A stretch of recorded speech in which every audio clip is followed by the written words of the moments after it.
Serangan rudal dahsyat diluncurkan oleh sistem rudal taktis OTRK Iskander milik militer Rusia dan menghantam titik penempatan sementara milik Brigade Marinir ke-35 Angkatan Bersenjata Ukraina yang terletak di dekat pemukiman Baratovka, wilayah Nikolaev. Kementerian Pertahanan Rusia mengklaim bahwa seluruh target yang telah diidentifikasi berhasil dihancurkan secara presisi dalam serangan tersebut. Lokasi itu diketahui menjadi salah satu pusat konsentrasi pasukan dan logistik sementara militer Ukraina di garis belakang.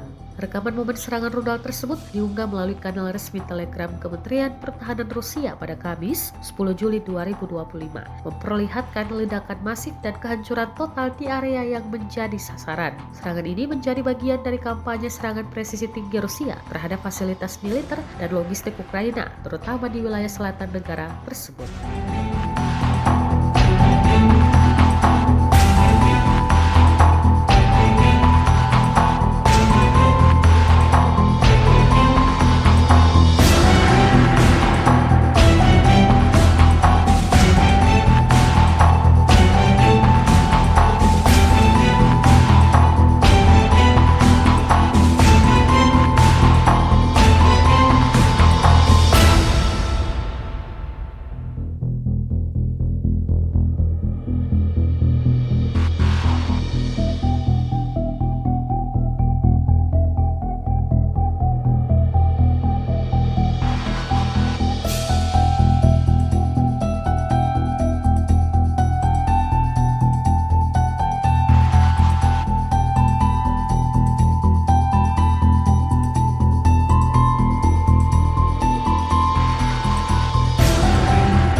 Download Tribun X sekarang, menghadirkan lokal menjadi Indonesia.